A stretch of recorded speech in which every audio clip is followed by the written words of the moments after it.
Hello दोस्तों, हमने छठी class complete कर लिया है। जितने भी चैप्टर थे हमने सभी कंप्लीट कर लिया है। अब हमने जितना भी छठी का पढ़ा है वो पूरी बुक का हमने एक ही वीडियो में कवर किया है। ये इसमें जितने भी इम्पोर्टेंट चीज़ें थी सभी आपको इस वीडियो में मिल जाएंगी। आप किसी भी एग्ज़ाम की तैयारी कर रहे हैं उनके लिए भी ये वीडियो काफ़ी इम्पोर्टेंट है। चलिए वीडियो स्टार्ट करते हैं। यार वीडियो थोड़ी सी लंबी होगी क्योंकि इसमें पूरी बुक है छठी क्लास की। तो चलिए स्टार्ट करते हैं और वीडियो के लास्ट में आपसे क्वेश्चन पूछूंगा जिसका जवाब आपको कमेंट में देना है। नर्मदा नदी, कई लाख वर्ष पहले से लोग इस नदी के तट पर रह रहे हैं। आरंभिक लोगों में से कुछ कुशल संग्राहक थे, आसपास के जंगलों की विशाल संपदा से परिचित थे। वे अपने भोजन के लिए जड़ों, फलों तथा जंगल के अन्य उत्पादों का यहीं से संग्रह किया करते थे। वे जानवरों का आखेट भी किया करते थे, मतलब कि उसका शिकार भी किया करते थे। अब बात करते हैं उत्तर पश्चिम में सुलेमान व किरथर पहाड़ियाँ। इस क्षेत्र में कुछ ऐसे स्थान हैं जहां लगभग 8000 वर्ष पूर्व स्त्री पुरुष ने सबसे पहले गेहूं तथा जौ जैसी फसलों को उपजाना आरंभ किया। उन्होंने भेड़, बकरी और गाय बैल जैसे पशुओं को पालतू बनाना शुरू किया। ये लोग गांवों में रहते थे। उत्तर पूर्व में गारो तथा मध्य भारत में विंध्य पहाड़ियाँ। ये कुछ ऐसे अन्य क्षेत्र थे जहाँ कृषि का विकास हुआ। जहाँ सबसे पहले चावल उपजाया गया वे स्थान विंध्य के उत्तर में स्थित थे।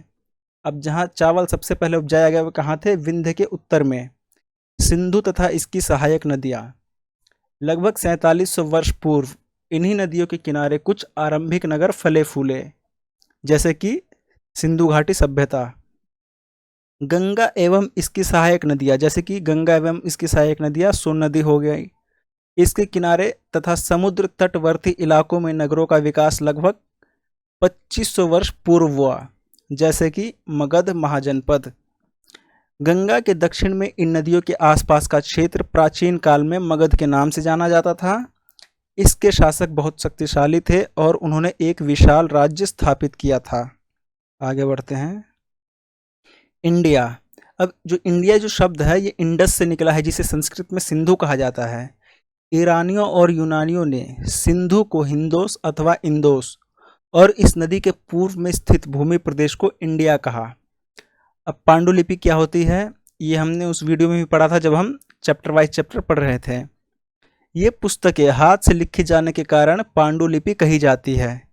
अंग्रेजी में पांडुलिपि के लिए प्रयुक्त होने वाला मैन्यूस्क्रिप्ट शब्द लैटिन शब्द मैन्यू, जिसका अर्थ हाथ से है, निकला है।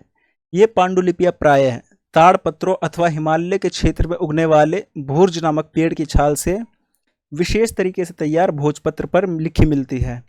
ये संस्कृत में लिखे हैं जबकि अन्य प्राकृत और तमिल में हैं। प्राकृत भाषा का प्रयोग आम लोग करते थे। अब अभिलेख क्या होते हैं? ये ऐसे लेख हैं जो पत्थर अथवा धातु जैसी किसी कठोर चीज़ों पर, किसी कठोर सतहों पर लिखे जाते हैं, उत्कीर्ण किए जाते हैं, जिन्हें अभिलेख कहते हैं। पुरातत्वविद, अतीत में बनी वस्तुओं का अध्ययन करने वाला व्यक्ति, उसे ही पुरातत्वविद कहते हैं। अब जैसे कि पत्थर व ईंट से बनी इमारतें हो गई, अब किसी चीज़ की अवशेष हो गए, चित्र हो गई, मूर्तियाँ इत्यादि, इस तरह की चीज़ें। अब इतिहासकार, जो लोग अतीत का अध्ययन करते हैं उन्हें इतिहासकार कहते हैं। आखेटक खाद्य संग्राहक, इस उपमहाद्वीप में 20 लाख साल पहले लोग रहा करते थे। भोजन का इंतजाम करने की विधि के आधार पर उन्हें इस नाम से पुकारा जाता है। खाने के लिए वे जंगली जानवरों का शिकार किया करते थे, मछलियाँ और चिड़िया पकड़ते थे। फल मूल, दाने, पेड़ पौधे, पत्तियाँ, अंडे इकट्ठे किया करते थे।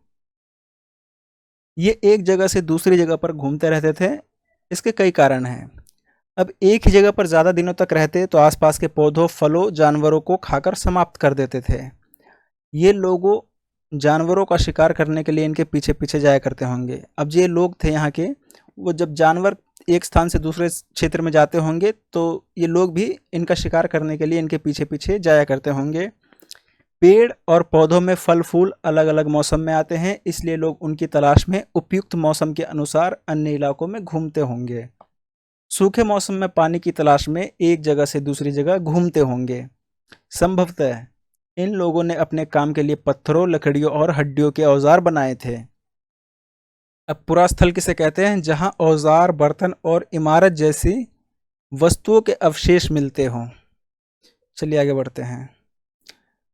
लगभग 12,000 साल पहले दुनिया की जलवायु में बड़े बदलाव आए और गर्मी बढ़ने लगी। परिणाम स्वरूप घास के मैदान बनने लगे। इससे हिरण, बारहसिंगा, भेड़, बकरी और गाय जैसे जानवरों की संख्या बढ़ी जो घास खाकर जिंदा रह सकते थे। अब इस उपमहाद्वीप के भिन्न भिन्न इलाकों में गेहूं, जौ और धान जैसे अनाज प्राकृतिक रूप से उगने लगे और धीरे धीरे लोग कृषक और पशुपालक बन गए। गर्तवास किसे कहते हैं? बुर्ज होम के लोग गड्ढे के नीचे घर बनाते थे जिन्हें गर्तवास कहा जाता है। इनमें उतरने के लिए सीढ़ियां होती थी। मेहरगढ़, यह स्थान ईरान जाने वाले सबसे महत्वपूर्ण रास्ते बोलन दर्रे के पास एक हरा भरा समतल स्थान है। कौन सा? मेहरगढ़। इस इलाके की स्त्री पुरुषों ने सबसे पहले जौ, गेहूं उगाना और भेड़ बकरी पालना सीखा। यहाँ हिरण तथा सूअर जैसे जंगली जानवरों तथा भेड़ बकरियों की हड्डियां मिली है। मेहरगढ़ में चौकोर तथा आयताकार घरों के अवशेष भी मिले हैं। प्रत्येक घर में 4 या उससे ज़्यादा कमरे हैं। मेहरगढ़ में कब्रों में मृतकों के साथ कुछ सामान भी रखे जाते थे। पुरा पाषाण का मतलब होता है पुरा यानी प्राचीन और पाषाण यानी पत्थर, मतलब कि स्टोन एज। अब पुरा पाषाण काल 20 लाख साल से 12,000 साल पहले के बीच का काल है, जिसे आरंभिक काल कहते हैं। और मध्य पाषाण काल 12,000 साल से 10,000 साल पहले। अब इस काल में पर्यावरणीय बदलाव आए, जैसे कि 12,000 साल पहले ही दुनिया की जलवायु में बड़े बड़े बदलाव आए और गर्मी बढ़ने लगी, घास के मैदान बनने लगे। और नवपाषाण काल, अब जो 10,000 साल के बाद का काल है, इसे अगले युग की शुरुआत कहते हैं और यही नवपाषाण काल है। हड़प्पा, इन शहरों का निर्माण लगभग 4700 साल पहले हुआ था। अब ये जो क्षेत्र थे ये 2 या उससे अधिक हिस्सों में विभाजित था। एक था नगर दुर्ग और दूसरा निचला नगर। अब नगर दुर्ग यह पश्चिमी भाग था और यह ऊंचाई पर बना था तथा अपेक्षाकृत छोटा था। और जो निचला नगर था यह पूर्वी भाग था और यह निचले हिस्से पर बना था, यह भाग बड़ा था। मोहनजोदड़ो, यहाँ विशाल स्नानागार मिला है। इसे बनाने में ईंट और प्लास्टर का इस्तेमाल किया गया था। पानी का रिसाव रोकने के लिए प्लास्टर के ऊपर चारकोल की परत चढ़ाई गई थी। सरोवर में उतरने के लिए दोनों तरफ से सीढ़ियां बनाई गई थी और चारों ओर कमरे बनाए गए थे। कालीबंगा और लोथल जैसे अन्य नगरों में अग्निकुंड मिले हैं जहां संभवतः यज्ञ किए जाते होंगे। हड़प्पा, मोहनजोदड़ो और लोथल जैसे कुछ नगरों में बड़े बड़े भंडार गृह भी मिले हैं। भवन, नाले और सड़कें। घर आम तौर पर 1 या 2 मंजिल के होते थे। अब इसमें बताया जा रहा है कि वहाँ की भवन, नाले और सड़कें कैसी थी। अब घर 1 या 2 मंजिल के होते थे। घर के आंगन में चारों ओर कमरे बनाए जाते थे। अधिकांश घरों में एक अलग स्नानागार होता था। कुछ घरों में कुएं भी होते थे। कई नगरों में ढके हुए नाले थे, इन्हें सीधी लाइन में बनाया जाता था। घरों की नालियों को सड़कों की नालियों से जोड़ दिया जाता था, जो बाद में बड़े नालों से मिल जाती थी। जल निकासी प्रणाली काफ़ी विकसित थी। घर, नाले और सड़कों का निर्माण योजनाबद्ध तरीके से एक साथ ही किया जाता था। चलिए आगे बढ़ते हैं। नगरीय जीवन। हड़प्पा के नगरों में बड़ी हलचल रहा करती होगी। लोग नगर की खास इमारतें बनाने की योजना में जुटे रहते थे। ये संभवतः यहाँ के शासक थे। शासक लोगों को भेजकर दूर दूर से धातु, बहुमूल्य पत्थर और अन्य उपयोगी चीज़ें मंगवाते थे। अब जो ये शासक थे वह यहाँ के लोगों को भेजकर दूर दूर से धातु जैसी चीज़ें मंगवाते थे। शासक, अब जो शायद शासक लोग खूबसूरत मनकों तथा सोने चांदी से बने आभूषण जैसे कीमती चीज़ों को अपने पास रखते होंगे।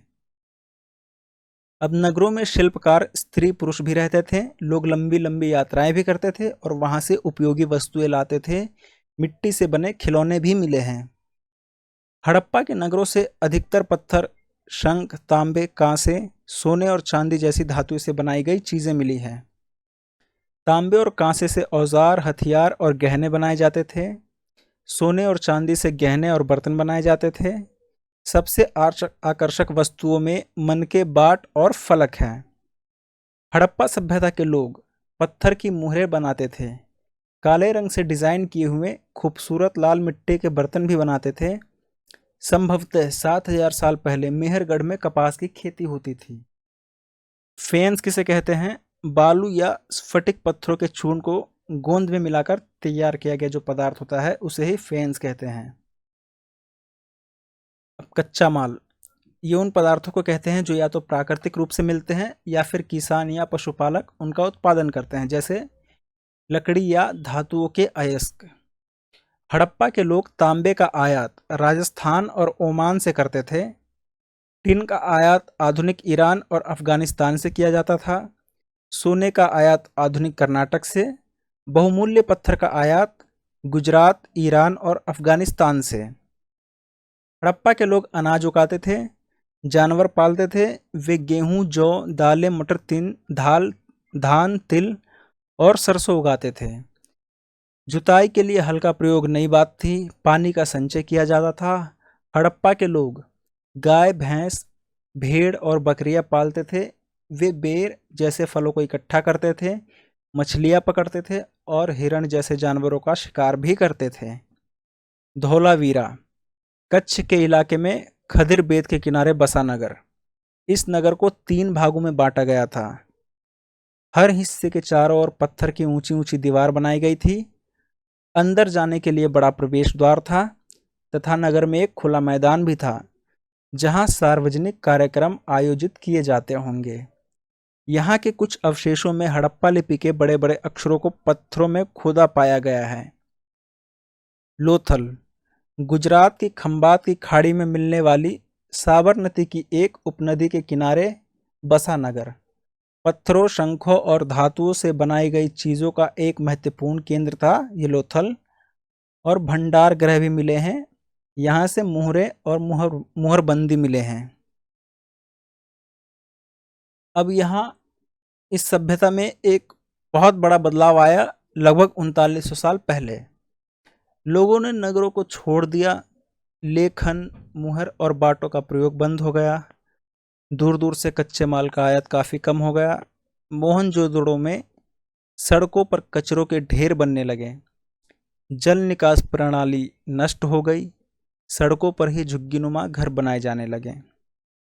अब विद्वानों के अनुसार और कुछ लोगों के अनुसार इस सभ्यता का अंत कैसे हुआ, इसके कुछ कारण बताए गए हैं। नदियाँ सूख गई, जंगलों का विनाश या बाढ़ आ गई, चारागाह समाप्त हो गए या फिर शासकों का नियंत्रण समाप्त हो गया। तो ये था हड़प्पा सभ्यता के बारे में। चलिए आगे बढ़ते हैं। वेद, ये दुनिया के प्राचीन ग्रंथों में से एक है। वेद 4 हैं: ऋग्वेद, सामवेद, यजुर्वेद तथा अथर्ववेद। अब जो ऋग्वेद है ये सबसे पुराना वेद है। इसकी रचना लगभग 3500 साल पहले हुई। ऋग्वेद में 1000 से ज्यादा प्रार्थना है जिन्हें सूक्त कहा गया है। सूक्त का मतलब है अच्छी तरह से बोला गया। ऋग्वेद की भाषा प्राक संस्कृत या वैदिक संस्कृत कहलाती है। इसमें अग्नि, सोम और इंद्र देवता महत्वपूर्ण हैं। मवेशी, घोड़े और रथ। अब ऋग्वेद में मवेशियों, बच्चों, खासकर पुत्रों और घोड़ों की प्राप्ति के लिए अनेक प्रार्थनाएं हैं। अब यहाँ लोगों का वर्गीकरण भी किया गया है। काम, भाषा या परिवार या समुदाय, निवास स्थान या सांस्कृतिक परंपरा के आधार पर किया जाता रहा है लोगों का वर्गीकरण। ऋग्वेद में पुरोहित, जिन्हें कभी कभी ब्राह्मण कहा जाता था, तरह तरह के यज्ञ और अनुष्ठान करते थे। और राजा, ये आधुनिक समय जैसे नहीं थे। ये न तो बड़ी राजधानियों में या महलों में रहते थे, न ही इनके पास सेना थी और न ही ये कर वसूलते थे। प्रायः राजा की मृत्यु के बाद उसका बेटा अपने आप ही शासक नहीं बन जाता था। जनता या पूरे समाज के लिए 2 शब्दों का इस्तेमाल होता था। एक था जन और दूसरा था विश, जिससे वैश्य शब्द निकला है। जिन लोगों ने प्रार्थना की रचना की वे कभी कभी खुद को आर्य कहते थे तथा अपने विरोधियों को दास या दस्यु कहते थे। अब समाज जो था ये 4 वर्गों में बटा हुआ था: ब्राह्मण, वैश्य, क्षत्रिय और शूद्र। महापाषाण, अब ये क्या होते हैं? ये शिलाखंड महापाषाण यानी कि बड़े पत्थर के नाम से जाने जाते हैं। ये पत्थर दफन करने की जगह पर लोगों द्वारा बड़े करीन से लगाए गए थे। महापाषाण कब्रें बनाने की प्रथा लगभग 3000 साल पहले शुरू हुई। अब ये कहाँ कहाँ देखी जाती है? दक्कन, दक्षिण भारत और उत्तर पूर्वी भारत और कश्मीर में प्रचलित थी। इन सब कब्रों में कुछ समानताएं हैं। मृतकों की खास किस्म के मिट्टी के बर्तनों के साथ दफनाया जाता था, जिन्हें काले लाल मिट्टी के बर्तन के नाम से जाना जाता है। इनके साथ लोहे के औजार और हथियार, घोड़ों के कंकाल और सामान तथा पत्थर और सोने के गहने मिले हैं। इनाम गांव, इस जगह पर 3600 से 2700 साल पहले लोग यहाँ रहते थे। यहाँ वयस्क लोगों को प्राय गड्ढे में सीधा लिटाकर दफनाया जाता था। उनका सर उत्तर की ओर होता था। कई बार उन्हें घर के अंदर ही दफनाया जाता था। इनाम इनाम गांव में पुरातत्वविदों को गेहूं, जौ, चावल, दाल, बाजरा, मटर और तिल के बीज मिले हैं। कई जानवरों की हड्डियां भी मिली हैं। कई हड्डियों पर काटने के निशान से यह अंदाज़ा होता है कि लोग इन्हें खाते होंगे। गाय, बैल, भैंस, बकरी, भेड़, कुत्ता, घोड़ा, गधा, सुअर, सांबर, चितकबरा, हिरण, कृष्णमृग, खरहा, नेवला, चिड़िया, घड़ियाल, कछुआ, केकड़ा और मछली की हड्डियां भी पाई गई हैं। ऐसे साक्ष्य मिले हैं कि बेर, आंवला, जामुन, खजूर और कई तरह की रसभरियां एकत्र की जाती थीं। चलिए आगे बढ़ते हैं। करीब 3000 साल पहले राजा बनने की प्रक्रिया में परिवर्तन आए। कुछ लोग बड़े बड़े यज्ञों को आयोजित कर राजा के रूप में प्रतिष्ठित हो गए, जैसे कि अश्वमेघ यज्ञ। ये हमने वीडियो में पढ़ा था। आप वीडियो, जितनी भी वीडियोज़ हैं छठी क्लास की, वो सारी देख लेना, उसमें डिटेल में है। और ये यार चीज़ें उठाई गई हैं, इंपॉर्टेंट चीज़ें जो एग्ज़ाम में आ सकती हैं। जो ग्रंथ ऋग्वेद के बाद रचे गए उन्हें उत्तर वैदिक ग्रंथ कहा जाता है, जैसे सामवेद, यजुर्वेद, अथर्ववेद तथा उपनिषद जैसे अन्य ग्रंथ। वर्ण, पुरोहितों ने लोगों को 4 वर्गों में विभाजित किया गया है, जिन्हें वर्ण कहते हैं।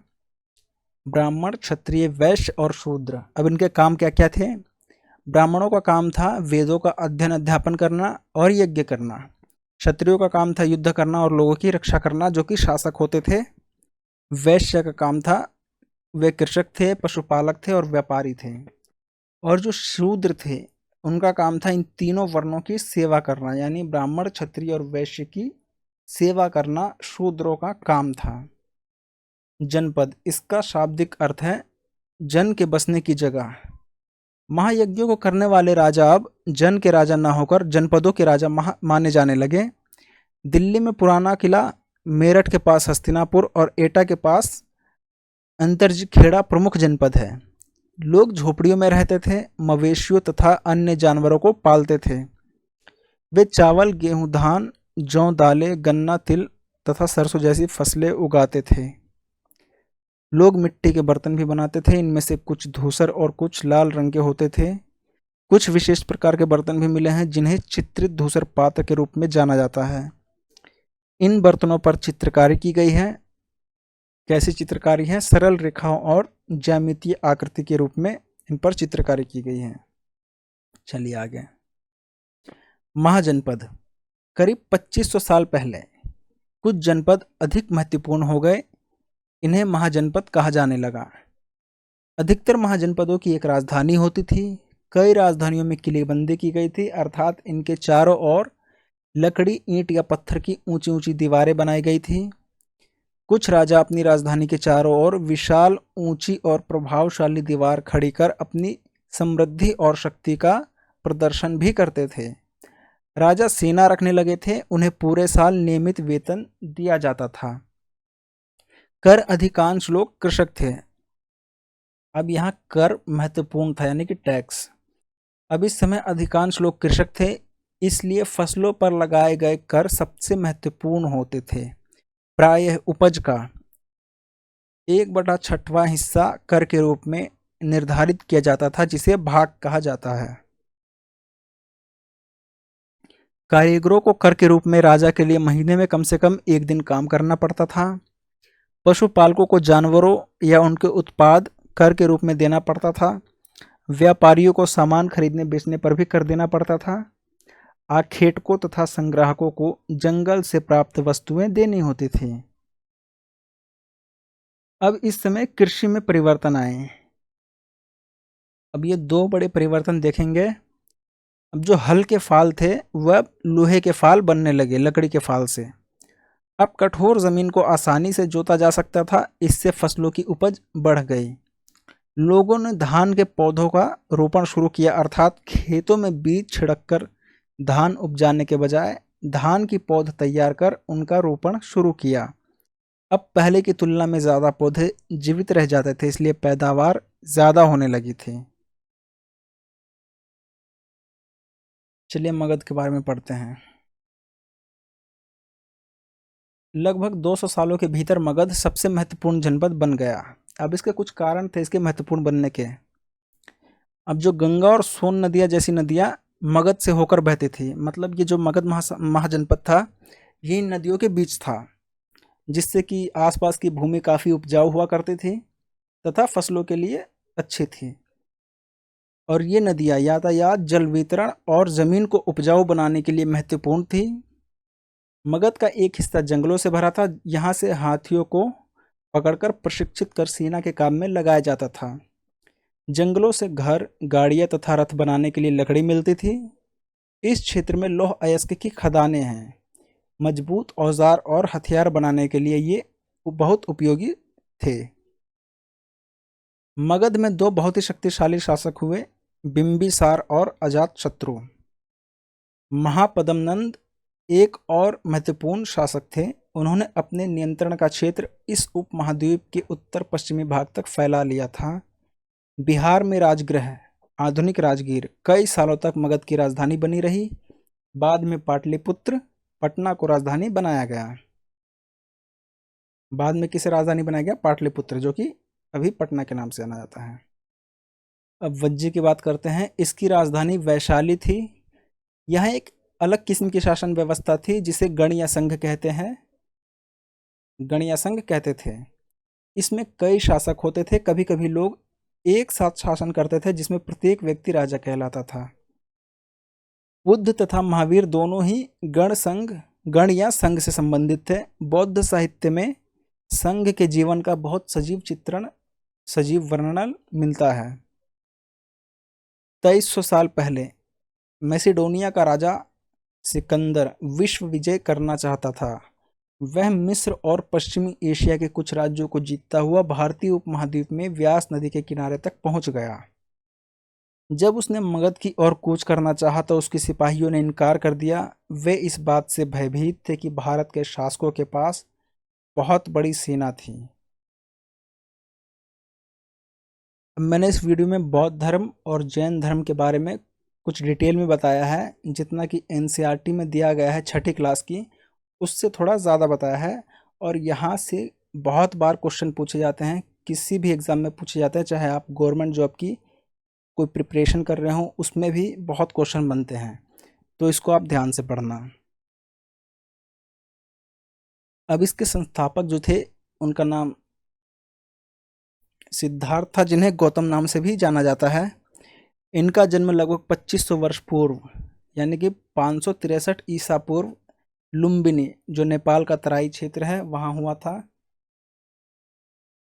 अब ये क्षत्रिय थे तथा इनका कुल शाक्य गण से था। इन्होंने अपना प्रथम उपदेश सारनाथ में दिया। इनकी मृत्यु 483 ईसा पूर्व कुशीनगर, और जो इनकी मृत्यु की घटना है उसे महापरिनिर्वाण कहा गया है। युवावस्था में ज्ञान के खोज में उन्होंने घर के सुखों को छोड़ दिया। अनेक वर्षों तक भ्रमण करने के बाद ज्ञान प्राप्ति के लिए उन्होंने बोधगया में एक पीपल के नीचे कई दिनों तक तपस्या की। अंततः उन्हें ज्ञान प्राप्त हुआ। इसके बाद वे बुद्ध के रूप में जाने गए। बुद्ध के जीवन के इस घटना को संबोधि कहा गया है तथा पीपल के वृक्ष को बोधि वृक्ष कहा गया है, और यह वृक्ष वर्तमान में बिहार का राजकीय चिन्ह है। बुद्ध ने शिक्षा दी कि यह जीवन कष्टों और दुखों से भरा हुआ है, और ऐसा हमारी इच्छाओं और लालसाओं, जो हमेशा पूरी नहीं हो सकती, के कारण होता है। कभी कभी हम जो चाहते हैं वह प्राप्त कर लेने के बाद भी संतुष्ट नहीं होते एवं और अधिक वस्तुओं को पाने की इच्छा करने लगते हैं। बुद्ध ने इस लिप्सा को तृष्णा कहा है। बुद्ध ने शिक्षा दी कि आत्म संयम अपनाकर हम ऐसी लालसा से मुक्ति पा सकते हैं। उन्होंने लोगों को दयालु होने और मनुष्यों के साथ साथ जानवरों के जीवन का भी आदर करने की शिक्षा दी। बौद्ध ग्रंथ को 3 पिटकों में विभाजित किया गया है, सुत्त पिटक, विनय पिटक और अभिधम्म पिटक। अब इनसे क्वेश्चन पूछे जाते हैं, इनको आगे पढ़ते हैं। अब इनका स्वरूप कैसा था, किन किन विषयों के बारे में था और इनके संकलनकर्ता कौन था। अब जो सुत्त पिटक था वो बृहत्तम था, यानी कि काफ़ी बड़ा था, स्वरूप था इनका। और इनमें किस विषयों के बारे में है, बुद्ध के उपदेशों व संवादों का संकलन किया गया है सुत्त पिटक में, और इनके संकलनकर्ता आनंद थे। विनय पिटक लघुत्तम था, यानी कि स्वरूप में छोटा था। बौद्ध संघ के आचार विचार व नियम निषेध का संकलन है इसमें, और इसके संकलनकर्ता उपाली है। अभिधम्म पिटक ये स्वरूप में मध्यम है, मतलब मीडियम साइज का है, और इसमें कौन से विषय है, बुद्ध के आध्यात्मिक व दार्शनिक विचारों का संकलन है। और मोगली पुत्र तिस्य इसके संकलन करता है। अब बौद्ध संगीति के बारे में थोड़ा पढ़ लेते हैं, यहाँ से भी काफ़ी क्वेश्चन आते हैं। 4 संगीतियों के बारे में दिया गया है जो हुई थी। प्रथम संगीति 483 ईसा पूर्व में राजगृह में हुई थी। इसके अध्यक्ष महाकश्यप थे, और ये किसके शासनकाल में हुई थी, अजात शत्रु के शासनकाल में। और यहाँ प्रमुख कार्य क्या हुए, सुत्त एवं विनय पिटक का संकलन किया गया। द्वितीय संगीति 383 ईसा पूर्व में, यानी कि 100 साल बाद हुई, वैशाली में हुई थी, और इसके अध्यक्ष थे साबक मीर। अब ये काला शोक के शासनकाल में हुई थी। अब इसमें क्या हुआ था, स्थविर एवं महासंघिक में विभाजन हुआ। तृतीय बौद्ध संगीति हुई थी 249 ईसा पूर्व में, पाटलिपुत्र में हुई थी। अध्यक्ष थे मोगली पुत्र तिस्य, और अशोक के शासनकाल में हुई थी। तृतीय बौद्ध संगीति अशोक के शासनकाल में हुई थी, और अभिधम्म पिटक का संकलन किया गया था।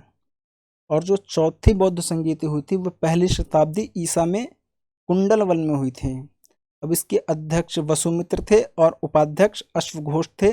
ये कनिष्क के शासनकाल में हुई थी, जो कि कुषाणों के सबसे प्रसिद्ध राजाओं में से एक था। अब इसमें क्या हुआ था, हीनयान एवं महायान में विभाजन हो गया था।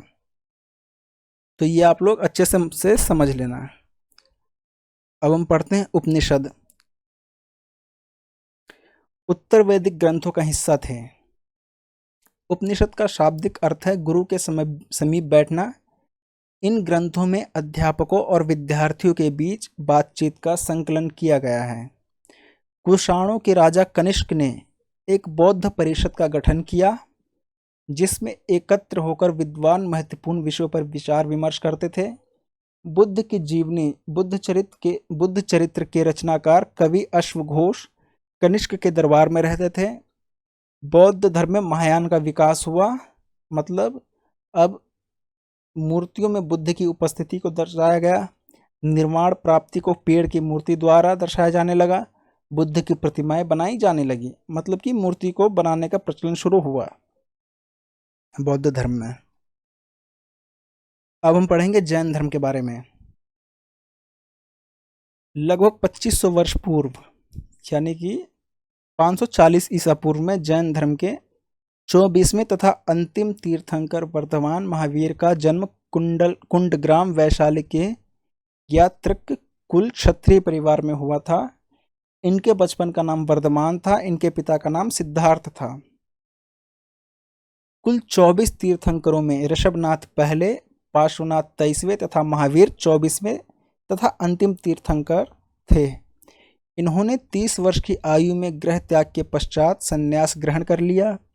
12 वर्षों की कठोर तपस्या के पश्चात 42 वर्ष की आयु में जम्भृक ग्राम के समीप रजुपालिका नदी के उत्तरी तट पर एक साल के वृक्ष के नीचे इन्हें ज्ञान, यानी कि कैवल्य की प्राप्ति हुई। महावीर स्वामी ने अपना पहला उपदेश राजगृह में दिया तथा इनका प्रथम शिष्य जमाली बना। 468 ईसा पूर्व में पावा नामक ग्रह, जो कि राजगृह के पास ही है, यहाँ पर महावीर स्वामी को निर्वाण की प्राप्ति हुई। उनकी शिक्षा सरल थी। सत्य जानने की इच्छा रखने वाले प्रत्येक स्त्री व पुरुष को अपना घर छोड़ देना चाहिए। उन्हें अहिंसा के नियमों का कड़ाई से पालन करना चाहिए, अर्थात किसी भी जीव को ना तो कष्ट देना चाहिए और ना ही उसकी उसकी हत्या करनी चाहिए। उनका कहना था कि सभी जीव जीना चाहते हैं। महावीर ने अपनी शिक्षा प्राकृत में दी है। मगध में बोली जाने वाली प्राकृत मागधी कहलाती थी। जैन धर्म के त्रिरत्न ये देखिए, सम्यक ज्ञान, सम्यक दर्शन और सम्यक आचरण। अब जो सम्यक ज्ञान है वास्तविक ज्ञान, सम्यक दर्शन जो है ज्ञान के प्रति श्रद्धा और सम्यक आचरण अहितकर कार्यों का निषेध। इनके 5 व्रत है अहिंसा, सत्य, अस्तेय, अपरिग्रह, ब्रह्मचर्य। अब अहिंसा मतलब हिंसा नहीं करनी चाहिए, सत्य मतलब झूठ नहीं बोलना चाहिए, अस्तेय चोरी नहीं करनी चाहिए, अपरिग्रह संपत्ति अर्जित नहीं करनी चाहिए, ब्रह्मचर्य इंद्रियों को वश में करना। अब जैन संगीति, ये प्रथम संगीति पाटलिपुत्र में हुई थी। इसके अध्यक्ष स्थूलभद्र थे और 300 ईसा पूर्व में हुई थी। द्वितीय संगीति वल्लभी गुजरात में हुई थी। अध्यक्ष देवार्धि श्रमाश्रमण श्वेतांबर आचार्य थे। अब ये 512 ईसा में हुई थी। संघ, महावीर तथा बुद्ध दोनों का ही मानना था कि घर का त्याग करने पर ही सच्चे ज्ञान की प्राप्ति हो सकती है, सच्चे ज्ञान की प्राप्ति हो सकती है।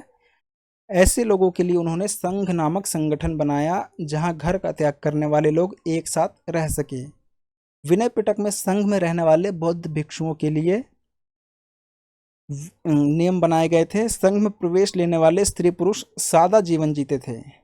संघ में प्रवेश लेने वालों में ब्राह्मण, क्षत्रिय, व्यापारी, मजदूर, नाई, गणिकाएं और दास शामिल थे। अब विहार के बारे में पढ़ते हैं।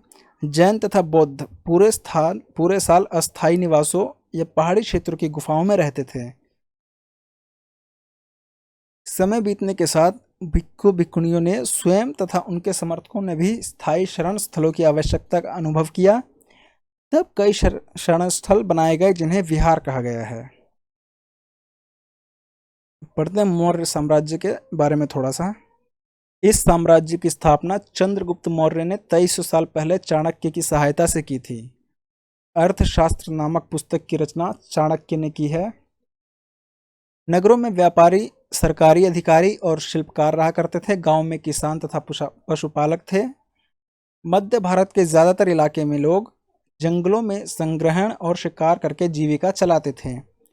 मेगस्थनीज चंद्रगुप्त के दरबार में यूनानी राजा सेल्यूकस निकेटर का राजदूत बनकर आया था। अब इनकी पुस्तक है इंडिका, जो कि काफी प्रसिद्ध है। किसकी? मेगस्थनीज की। साम्राज्य की राजधानी पाटलिपुत्र, उज्जैन और तक्षशिला जैसे प्रमुख नगर थे। पाटलिपुत्र, इसके आसपास के इलाकों पर सम्राट का सीधा नियंत्रण था। इसके आसपास के इलाकों पर, पाटलिपुत्र के आसपास के इलाकों पर। इस इलाके के गांवों और शहरों के किसानों, पशुपालकों, शिल्पकारों और व्यापारियों से कर इकट्ठा करने के लिए राजा अधिकारियों की नियुक्ति करता था।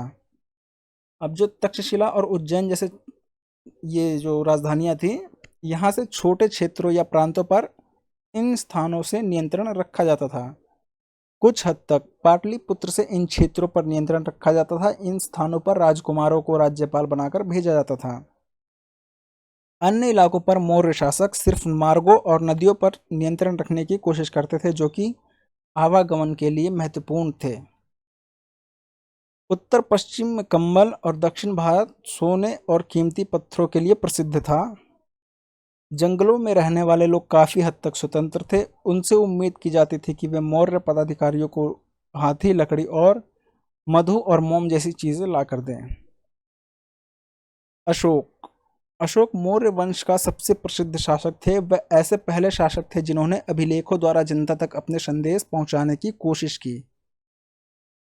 ज्यादातर अभिलेख प्राकृत भाषा और ब्राह्मी लिपि में हैं। कलिंग युद्ध, कलिंग तटवर्ती उड़ीसा का प्राचीन नाम है। अशोक ने कलिंग जीतने के लिए युद्ध लड़ा, लेकिन युद्ध जनित हिंसा और खून खराबा देखकर उन्हें युद्ध से वितृष्णा हो गई। उन्होंने निर्णय किया कि वे भविष्य में कभी युद्ध नहीं करेंगे। अशोक का धर्म क्या था? इसमें किसी देवता या पूजा अथवा किसी कर्मकांड की आवश्यकता नहीं थी। उन्हें लगता था कि जैसे पिता अपने बच्चों को अच्छे व्यवहार की शिक्षा देते हैं, वैसे ही यह उनका कर्तव्य था कि अपनी प्रजा को निर्देश दें। वे बुद्ध के उपदेशों से भी प्रेरित हुए थे। अशोक ने अपने संदेश कई स्थानों पर शिलाओं और स्तंभों पर खुदवा दिए। अधिकारियों को ये निर्देश दिया कि वे राजा के संदेश को उन लोगों को भी पढ़कर सुनाएं जो खुद पढ़ नहीं सकते थे। अशोक ने धम्म के विचारों को प्रसारित करने के लिए सीरिया, मिस्र, ग्रीस तथा श्रीलंका में भी दूत भेजे। उन्होंने सड़कें बनवाई, कुएं खुदवाए और विश्राम गृह बनवाए। उन्होंने मनुष्य और जानवरों की चिकित्सा की भी व्यवस्था की। अब बात करते हैं लोहे के औजार और खेती की। इस उपमहाद्वीप में लोहे का प्रयोग लगभग 3000 साल पहले शुरू हुआ। महापाषाण कब्रों में लोहे के औजार और हथियार बड़ी संख्या में मिले हैं। इनमें जंगलों को साफ करने के लिए कुल्हाड़ियाँ और जुताई के लिए हलों के फाल शामिल हैं। कृषि उत्पादन। जिस तरह कृषि के विकास में नए औजार तथा रोपाई महत्वपूर्ण कदम थे, उसी तरह सिंचाई भी काफ़ी उपयोगी साबित हुई। सिंचाई के लिए नहरें, कुएं, तालाब तथा कृत्रिम जलाशय बनाए गए। इस उपमहाद्वीप के दक्षिणी तथा उत्तरी हिस्सों के अधिकांश गांवों में कम से कम 3 तरह के लोग रहते थे। तमिल क्षेत्र में बड़े भूस्वामी को वेल्लेला, साधारण हलवाहों को उड़वार और भूमिहीन मजदूर दास, कडेसियार और अदिमई कहलाते थे। देश के उत्तरी हिस्से में गांव का प्रधान व्यक्ति ग्राम भोजक कहलाता था। यह पद अनुवांशिक था, यानी कि पिता से पुत्र को, पितर से फिर, मतलब ऐसे चलता रहता था, अनुवांशिक था। इस पद पर गांव का सबसे बड़ा भूस्वामी होता था। अधिकांश गांवों में लोहार, कुम्हार, बढ़ई तथा बुनकर जैसे कुछ शिल्पकार भी रहते थे। अब संगम साहित्य देख लेते हैं। तमिल की प्राचीन रचनाओं को संगम साहित्य कहते हैं। इनकी रचना करीब 2300 साल पहले की गई। आहत सिक्के क्या थे? सबसे पुराने आहत सिक्के थे जो करीब 500 साल चले। चांदी या तांबे के सिक्कों पर विभिन्न आकृतियों को आहत कर बनाए जाने के कारण इन्हें आहत सिक्के कहा जाता था। नगर। अक्सर नगर कई कारणों से महत्वपूर्ण हो जाते थे, जैसे मथुरा। अब जो मथुरा नगर था, ये 2500 साल से भी ज़्यादा समय से एक महत्वपूर्ण नगर रहा है, क्योंकि यह यातायात और व्यापार के 2 मुख्य रास्तों पर स्थित था। शहर के चारों ओर किलेबंदी थी। इसमें अनेक मंदिर थे। मथुरा बेहतरीन मूर्तियां बनाने का केंद्र था। लगभग 200 साल पहले मथुरा कुषाणों की दूसरी राजधानी बनी। यह बौद्ध विहार और जैन मंदिर है। यहाँ बौद्ध विहार और जैन मंदिर है। यह कृष्ण भक्ति का एक महत्वपूर्ण केंद्र था। 200 साल पहले नहीं, 2000 साल पहले। 2000 साल पहले मथुरा कुषाणों की दूसरी राजधानी बनी और यहाँ बौद्ध विहार एवं जैन मंदिर थे और यह कृष्ण भक्ति का एक महत्वपूर्ण केंद्र था। शिल्प तथा शिल्पकार। पुरास्थलों से शिल्पों के नमूने मिले हैं। इनमें मिट्टी के बहुत ही पतले और सुंदर बर्तन मिले हैं। अब हम किसकी बात कर रहे हैं? शिल्प और शिल्पकार की। अब इनमें मिट्टी के बहुत ही पतले और सुंदर बर्तन मिले हैं, जिन्हें उत्तरी काले चमकीले पात्र कहा जाता है, क्योंकि ये ज़्यादातर उपमहाद्वीप के उत्तरी भाग में मिले हैं।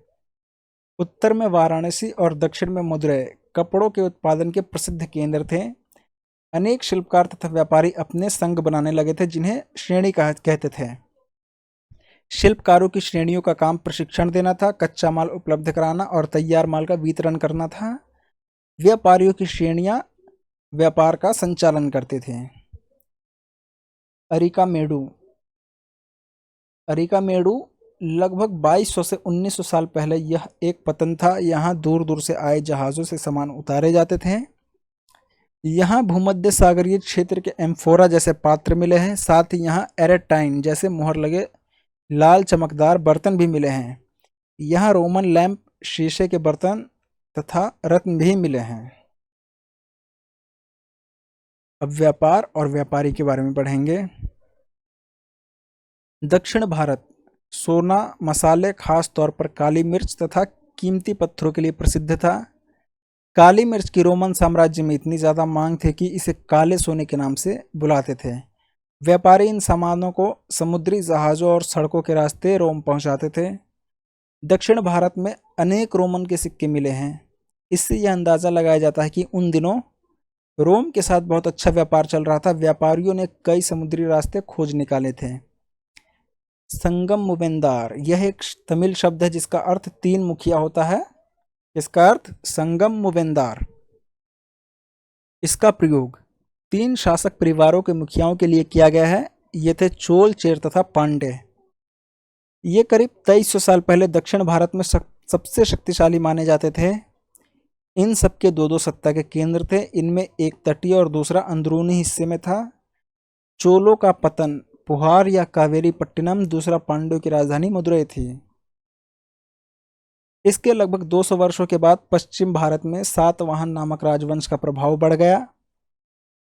सबसे प्रमुख राजा गौतमीपुत्र श्री सातकर्णी था। सभी सातवाहन शासक दक्षिणापथ के स्वामी कहे जाते थे।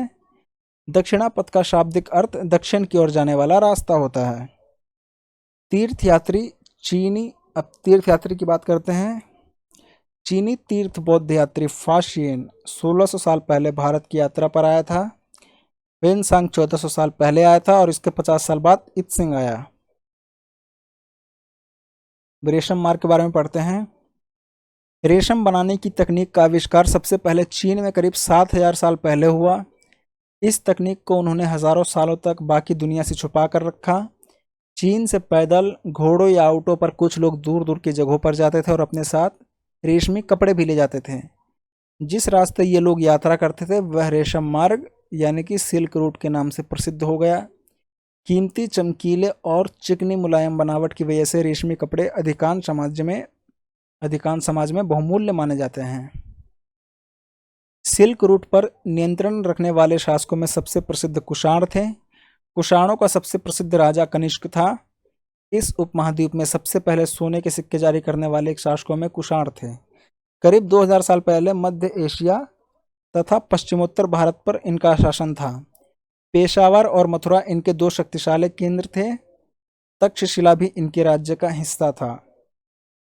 भक्ति की शुरुआत, देवी देवताओं की पूजा का चलन शुरू हुआ। बाद में यह हिंदू धर्म की प्रमुख पहचान बन गई। इनमें शिव, विष्णु और दुर्गा जैसे देवी देवता शामिल हैं। भक्ति उस समय काफी लोकप्रिय परंपरा बन गई। किसी देवी या देवता के प्रति श्रद्धा को ही भक्ति कहा जाता है। चलिए आगे। हर्षवर्धन तथा हर्षचरित, करीब 1400 साल पहले हर्षवर्धन ने शासन किया। उनके दरबारी कवि बाणभट्ट ने संस्कृत में उनकी जीवनी हर्षचरित लिखी है। इसमें हर्षवर्धन की वंशावली देते हुए उनके राजा बनने तक का वर्णन है। चीनी यात्री xuanzang काफी समय तक हर्ष के दरबार में रहे। पल्लव, चालुक्य और पुलकेशिन द्वितीय, अब इनके बारे में पढ़ते हैं। इस काल में पल्लव और चालुक्य दक्षिण भारत के सबसे महत्वपूर्ण राजवंश थे। पल्लवों का राज्य उनकी राजधानी कांचीपुरम के आसपास के क्षेत्रों से लेकर कावेरी नदी के डेल्टा तक फैला था, जबकि चालुक्यों का राज्य कृष्णा और तुंगभद्रा नदियों के बीच स्थित था। चालुक्यों की राजधानी ऐहोल थी। यह एक प्रमुख व्यापारिक केंद्र था। धीरे धीरे यह एक धार्मिक केंद्र भी बन गया जहाँ कई मंदिर थे। पुलकेशिन द्वितीय सबसे प्रसिद्ध चालुक्य राजा थे। उनके बारे में हमें उनके दरबारी कवि रवि कीर्ति द्वारा रचित प्रशस्ति से पता चलता है।